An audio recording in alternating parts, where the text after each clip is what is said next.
প্রিয় কোরআন শিক্ষার্থী বন্ধুগণ, আজকের এই ভিডিওতে আপনাদেরকে সূরাতুন নাবা অর্থাৎ আম পাড়ার প্রথম যে সূরাটি রয়েছে সূরাতুন নাবা, এরপরে সূরাতুন নাজিয়াত, আমরা ধারাবাহিকভাবে প্রত্যেক দিন একটা একটা সূরা করে আপনাদেরকে সহি শুদ্ধ করে শিক্ষা দেব ইনশাআল্লাহ। তো আজকের ভিডিওতে আপনাদেরকে সূরাতুন নাবা শব্দ শব্দ করে সহি শুদ্ধ করে শিক্ষা দেব ইনশাআল্লাহ। তাই ভিডিওটি অনেক গুরুত্বপূর্ণ হবে, আশা করি সবাই সম্পূর্ণ দেখবেন ইনশাআল্লাহ। আউযু বিল্লাহি মিনাশ শাইতানির রাজীম। বিসমিল্লাহির রহমানির রহিম। আইন গলার ভিতরে চাপিয়ে বলতে হবে এবং মিমের উপরে তাসদিদ রয়েছে, ওয়াজিব গণ্য হবে। এরপর দেখেন, আমি ছোট্ট ছোট্ট যে বিশেষ কিছু নিয়ম এগুলো আপনাদেরকে বলে দিব, নাহলে আপনারা হয়তো অনেকেই নতুন আছেন, তাদের জন্য অনেক উপকার হবে। তবে যারা পারেন তাদের কাছে অনেক বিরক্ত লাগতে পারে, ভাই বিরক্ত করবেন না, বিরক্ত নেবেন না, কারণ আমার সবাইকে বিবেচনা করে আমার ভিডিওগুলো করতে হয়। এখানে সিন আলিফ জবর সা, 4 আলিফ টান হবে। আলুন লামাও পেশ লু, এখানে 1 আলিফ টান ছিল কিন্তু অক্ফ করার কারণে 4 আলিফ টান হবে। তাহলে আমি আয়াতটা রিডিং পড়ছি। আম্মা ইয়াতাসাআলুন। আবার عما يتساءلون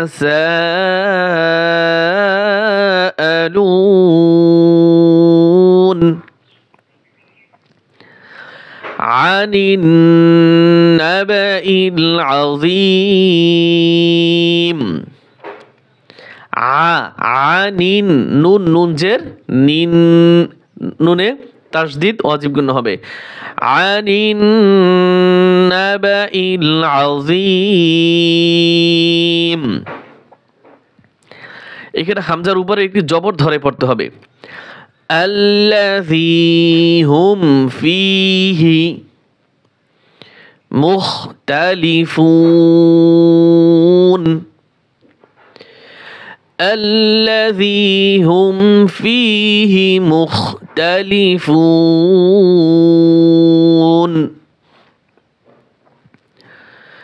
كلا سيعلمون كلا سيعلمون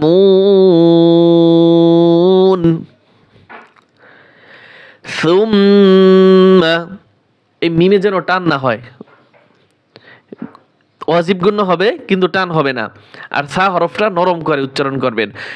সুম্মা কাল্লা সায়ালামুন আলাম নাজআলিল আরদা আলাম নাজআলিল আরদা মিহাদা মিহাদা আলাম নাজআলিল আরদা মিহাদা ওয়াল জিবালা আওতাদা। এই যে এইখানে বানানোর সময় দাল 2 জবর দান ওয়াকফ করলে, এই 2 জবরের উপরে যদি ওয়াকফ করে তাহলে 1 আলিফ টান হবে সব জায়গায়। এখানে তো ওয়াকফ সাধারণত আয়াত শেষ, কিন্তু আয়াতের মাঝখানেও যদি আপনি ওয়াকফ করেন তাহলে এখানে কি হবে? টান হবে। ওয়াল জিবালা আওতাদা ওয়া খালাকনাকুম আযওয়াজা وخلقناكم أزواجا وجعلنا نومكم سباتا وجعلنا نومكم سباتا وجعلنا الليل لباسا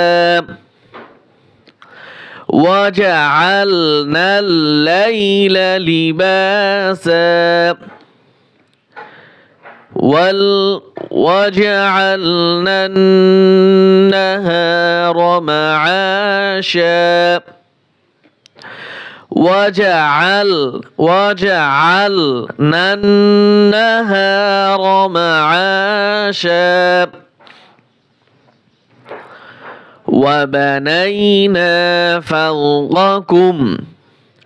وبنينا فوقكم سبعا شدادا সিন বা জবর সাবে কলকলা হবে সাবআন শিদাদা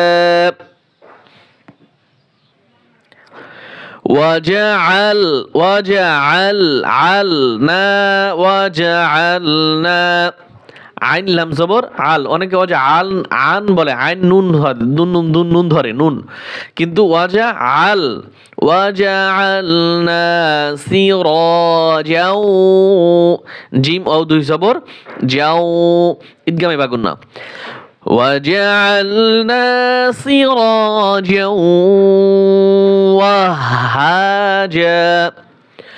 وهاجا বড়হা ওয়াহাজা আমি একটু বেশি করে উচ্চারণ করি যাতে আপনাদের বুঝতে সুবিধা হয় وجعلنا سراجا وهاجا وأنزلنا من المعصرات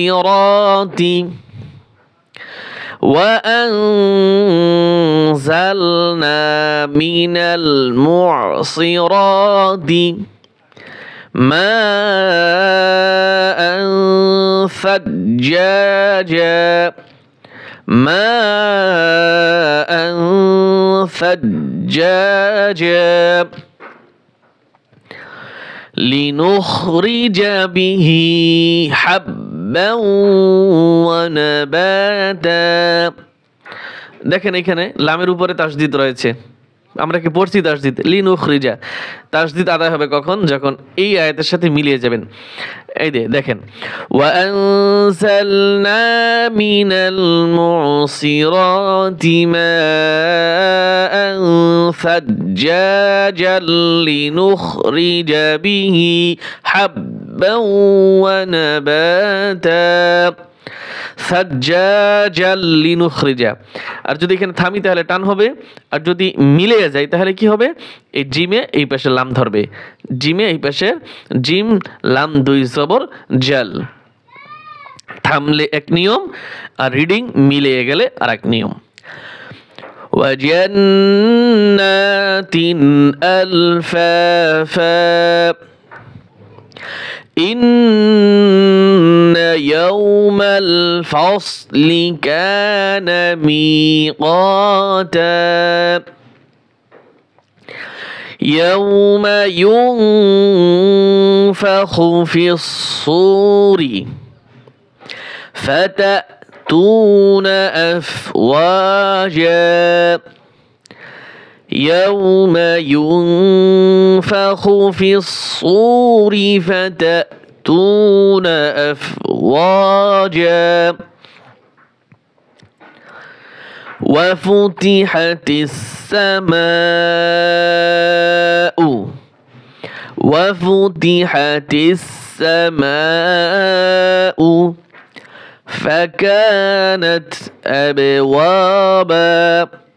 فكانت أبوابا وسيرت الجبال একটু লাইনে থাকেন আমি একটু পরে তুলছি وسيرت الجبال فكانت سرابا إن جهنم كانت مرصادا إن جهنم كانت مرصادا للطاغين مآبا للطاغين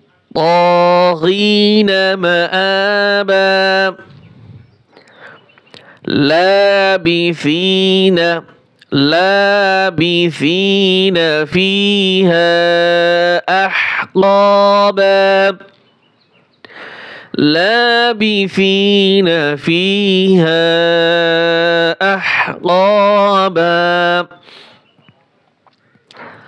لا يذوقون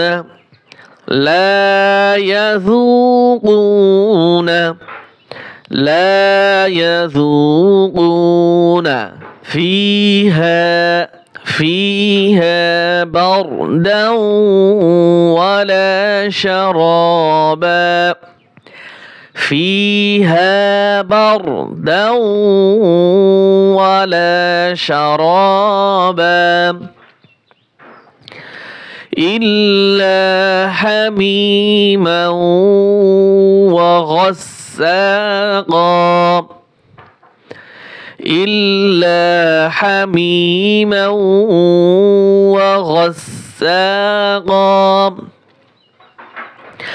جزاء হামজা ওয়াও দুই জবর আও জাযা চার আলিফ টান হবে জাযাআ ওয়িফাকা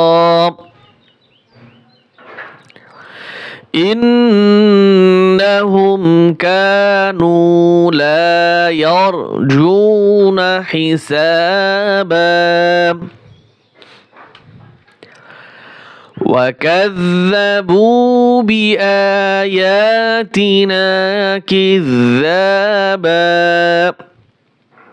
وكذبوا টান আছে এই দুইটা খাড়া জবর টান হবে وكل شيء হামজা দুই জের ইন স্পষ্ট হবে অনেকে গুণনা করে وكل شيء أحصيناه كتابا وكل شيء أحصيناه كتابا فذوقوا فلن نزيدكم إلا عذابا إن للمتقين مفازا حدائق وأعنابا وكواعب أترابا কাফ হামজা জবর কা ধাক্কা দিতে হবে ওয়াকাসান দিহাকা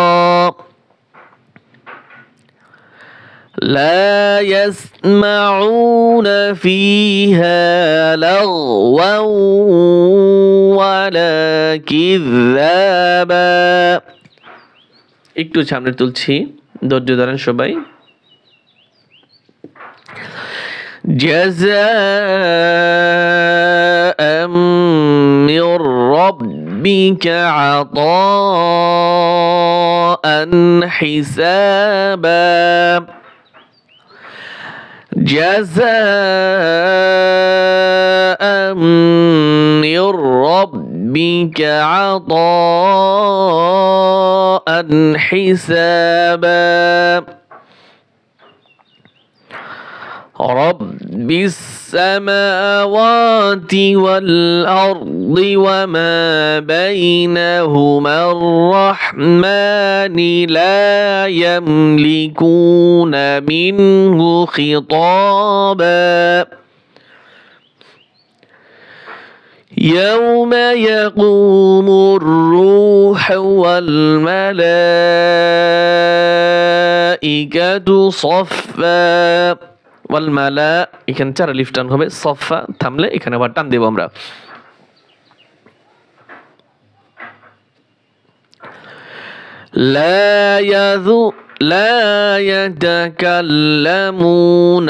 لا يتكلمون إلا من أذن له الرحمن وقال صوابا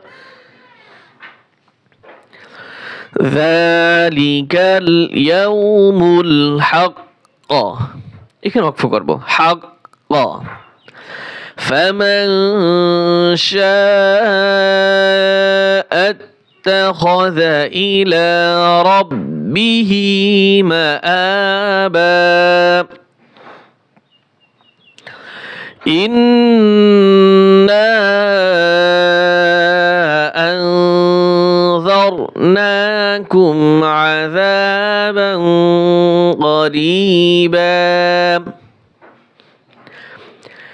يوم ينظر المرء ما قدمت يداه ويقول, আমার যেহেতু শ্বাস শেষ হয়ে গেছে তাহলে কি বলছি, ওয়াকুল। আবার এখান থেকে ওয়াকুলুল কাফিরু ইয়া লাইতানি কুনতু তুরাবা। একটু ভালো করে মনোযোগ সহকারে আপনারা শুনবেন, তারপরে আমার সাথে সাথে বলবেন। এভাবে যদি আপনি একটু দীর্ঘদিন পরিশ্রম করেন তাহলেই আপনি সফল হবেন, কিন্তু সহজে কোনো জিনিস সফল হওয়া যায় না। আমার কাছে গত 2 দিন আগে এক ভাই ফোন করেছিল, ভাই আমি অক্ষর চিনি, টান গুণ্য বুঝি, কিন্তু আমি রিডিং পড়তে পারি না। ভাই পারবেন, অবশ্যই পারবেন, কেন পারবেন না? চেষ্টা করলে আপনি পারবেন। ধরেন এখন মার্চ মাস চলতেছে, তারপর আপনি মার্চ, এপ্রিল, মে, এই 2 মাস আপনি রিডিং পড়া দেখেন, আপনি শোনেন, আমার সাথে সাথে বলেন, তারপরে দেখেন এই 2 মাসের ভিতর আপনার উন্নতি আসছে কিনা। অবশ্যই আসবে, ধৈর্য ধরেন। আল্লাহর কালাম অবশ্যই আমাদের ধৈর্য ধরে সহি শুদ্ধ করে পড়ার চেষ্টা করতে হবে। আজকের মতো এখানে বিদায় নিচ্ছি, আল্লাহ হাফেজ।